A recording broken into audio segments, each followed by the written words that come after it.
So we backed up our argument with atoms. And when we moved into Japan a month or so later, we saw firsthand that we'd been mighty convincing. We saw a lot of this. And some of this. Sort of gave a guy the shakes. That is until he... What happened?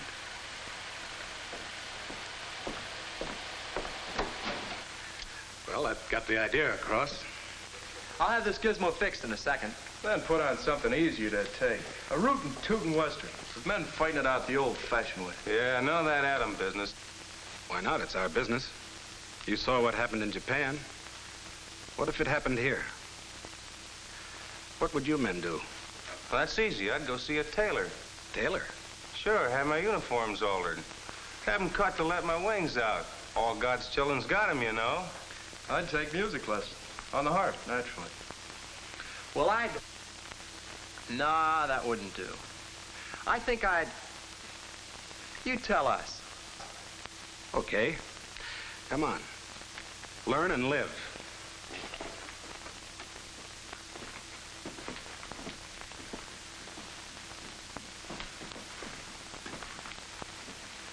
Target for today. This doesn't represent any place in particular. It's typical, and it's important. For shipping, by both water and by rail. For factories. For its big business. It's the kind of a city an enemy would want to knock out. A spot where he might drop an egg, an atomic egg. What an omelet that'd make. Yeah, with us in it, maybe. But not necessarily. Look, I won't kid you about the A-bomb. I've seen what it can do in Japan, Bikini, and Awitak. It's deadly. It's like a woman. That I'd have to see. I mean, never underestimate its power. Don't lose your head, use it. Figure that an atomic bomb dropped on a large modern city like this might kill 50,000 people. That figure might be cut down considerably if folks were properly schooled in individual protection. Handle yourself right and you've got a good chance of coming through. Do the wrong things and you've got a future like an ice cube in a hot toddy. Get panicky and get hurt. Forget about such things as the proper outfits to wear. Light, loose clothes to protect you against flash heat. The enemy was thoughtless. He didn't send you a formal announcement of the big blowout. And you're no quick change artist. Suppose you're taken by surprise. And while we're supposing, let's go all the way. Figure that this is the real article, not just a model. And you're there. Okay, you're in this town and you're on it. Making the best of those 3 rights they can't take away from you. You're enjoying life.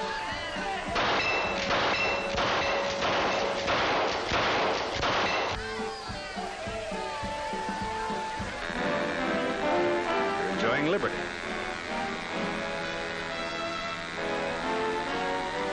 You're pursuing happiness. Whatever shape it comes in.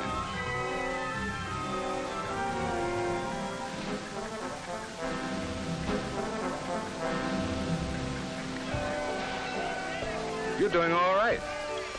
When...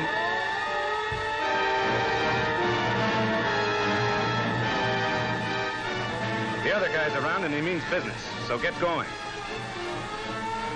Remember, you're off base. You've just got time to save yourself. Drop whatever you're doing. Find the nearest hole and make like a mole. A subway's okay. Stay out of flimsy buildings. They give bad protection. A basement's fine, preferably under a solid, well-constructed building. And the safest positions are near strong supporting columns or next to the walls, protected from falling bricks and 2x4s. If there's no underground shelter handy, pick a room in a good building close to the ground. It ought to be airtight and light-proof as possible, with the doors shut, windows closed, and blinds drawn.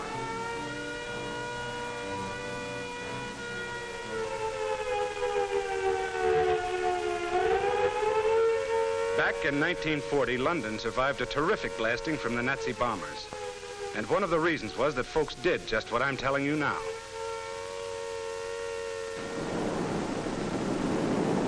pretty crowded down in those shelters. There wasn't much fresh air. There was more of it up above. But fresh air isn't important. Not unless you're still breathing.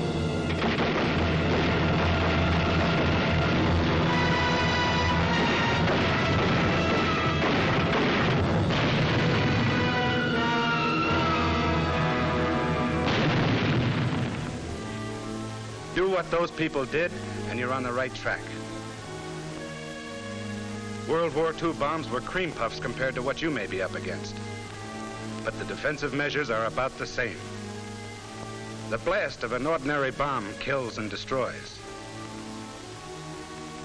An A-bomb's kick is much worse. The old horse and buggy bomb was hot stuff. The A-bomb is hotter, so when you get the warning, don't stop to ask what's cooking. It might be you. The big idea, if you've got time enough to swing it, is to shield yourself by thick, strong, heavy material like reinforced concrete from the A-bomb's blast. And heat. Do that, and you'll also be protecting your hide from its radiations. A lot of people, including you men fairly new to the service, got the notion that radiations are like the double whammy turned on by Evil Eye Flegel, the comic strip character. Irresistible, I mean. Well, you're wrong. They're mighty penetrating and deadly, but they can be stopped. Authorities know exactly what it takes. Just what thickness of steel, concrete, or wood will do the trick. But you're no authority. Even if you were, you haven't got your tape measure or calipers with you. Even if you had them, you wouldn't have time to use them. You're just a guy trying to get along. And fast. A heavy wall between you and the source of the blast will cut off most of the radiation barrage. But you don't know where the source will be. And radiations can scatter and bounce off the air the way a basketball bounces off the backboard. What you want, then, is a spot that shields you above and all around. That's if you can find it without wasting time. Comfortable? Not me. I've been figuring I got caught away from any of the shelters. Out in the open. So what do? Play dead? Right. Or maybe you will be. If there was a ditch handy, you'd flop in it. But there isn't. So hit the dirt, like men did in World War II. Lie flat, face down. Cover the exposed parts of your body. The bomb's flash heat is rugged. Don't get curious and look around. Its light can blind you temporarily. You all with me? Fine. Now we're about as ready as we can be for the fireworks. Bombs away. Just one. I want you to visualize what would happen if the enemy somehow slipped it through our defenses. That it's about as powerful as the ones we used in Japan. And that he wants it to explode about 2,000 feet above the city. Right about here.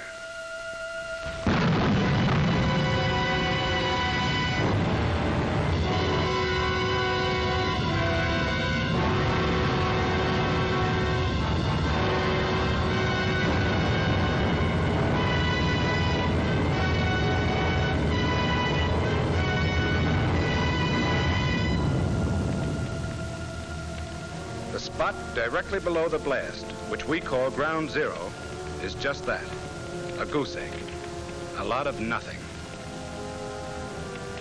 And out to a mile or more, the destruction's terrific, with only a few strong structures surviving.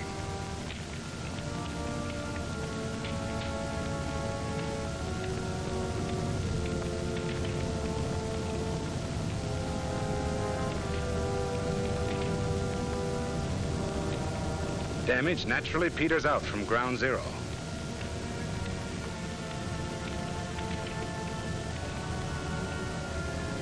But all big explosions are affected by obstacles such as hills. Behind a hill may be a building that came through okay, while further out in the open will be another that went to pieces. The fires started don't exactly follow the rule book either. In here you might get a frying pan, and back here a fire.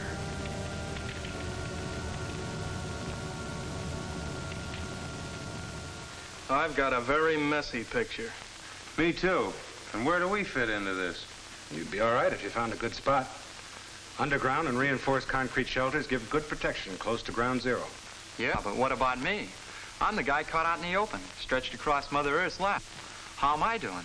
If you were near ground zero, within 3/4 of a mile from it and completely exposed, you'd be a dead duck, a roasted duck.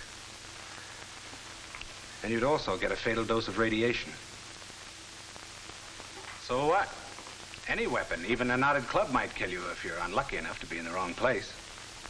A safe might fall on your head accidentally. You particular how it happens? But if you were far enough away, you'd come through in good shape. And you'd be over the hump. So far as you're concerned, the bomb shot its big wad of blast, heat, and immediate radiation. It goes on sending out rays and particles, but they're rising harmlessly. In about 2 minutes after the explosion, the area underneath the burst will be free from dangerous radiation. And you can enter it.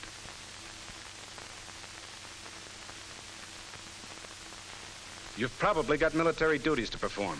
There's a lot of relief, rescue, and policing work to be done. So after waiting a couple of minutes, get moving.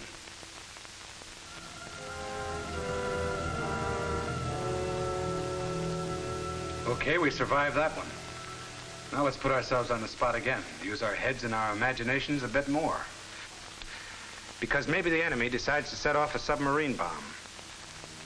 Maybe he sneaked it into the harbor on an innocent-looking freighter and planted it underwater.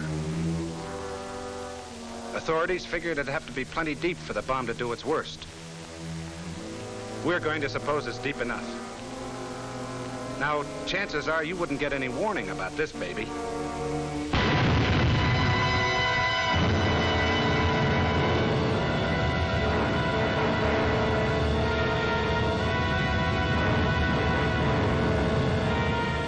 You'd sure see it, though.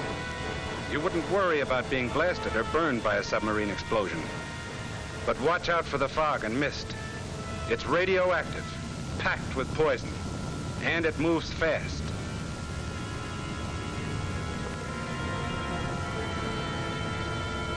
If you saw it advancing on you a mile away, you'd have about 30 seconds to take cover. Make for the nearest entrance, but be orderly about it.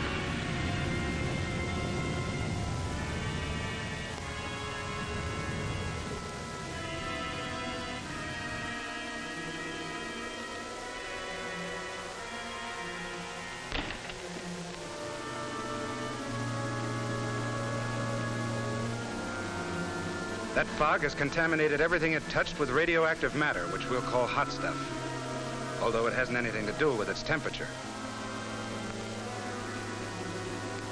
Don't be in a hurry to leave your shelter. Wait till the fog disappears. Then wait a bit longer if you can. It cools off a lot the first few minutes after the blast. Gets less dangerous.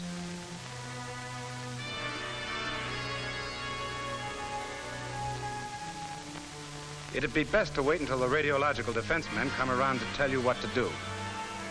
But if you've got to go, go the right way. Your handkerchief makes a pretty fair filter. Breathe through it. Be quick or be sick. The faster you pass through a contaminated place, the less you expose yourself to radioactive poisoning.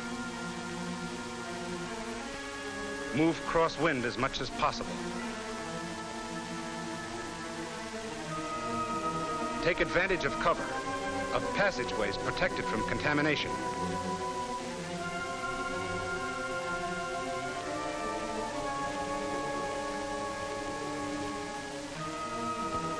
Don't collect souvenirs like watches and coins. They may be hot. You've gotten out of the danger zone. Your head's in its usual place, your skin still fits. You've got your normal quota of arms and legs. Souvenirs, you'll get some real pleasures out of. Sooner or later, you'll run into the radiological defense monitors. They're the detectives of this atomic business. With their instruments, they examine everything for radiation contamination, including you. If your uniforms are hot, they'll end up same as clothes after a skirmish with a skunk. They'll go to the laundry if they're not too hot. Or if they're too badly contaminated, they'll be buried or dumped at sea. And you'll give yourself the soap and water treatment to remove any radioactive stuff you might have collected. From then on, you'll watch your step. First, report to the nearest military officer or organization for instructions. As soon as they tell you to, rejoin your own organization. Your commander, on the advice of the radiological defense people, will tell you which areas are safe to enter and which aren't. They'll also advise them on the food you eat and the water you drink. You'll be careful about getting radioactive material inside you. You can get there by breathing dust, eating, or through breaks in the skin. You'll be told how to prevent overexposure to the stuff. How much of it can a guy stand? How much whiskey will it take to knock a guy in his ear? Why, that depends. It sure does. But the defense people can tell you what the safe limits are. And they'll keep checking in order to determine those limits. The odds on you surviving an A-blast depend a lot on you. Okay, Sarge? Right. Get panicky or fat-headed, and you'll probably have a new title. The Late John Doe.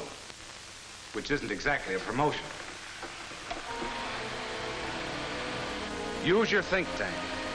Follow the rules, and you might live to look it over. That's the picture, men.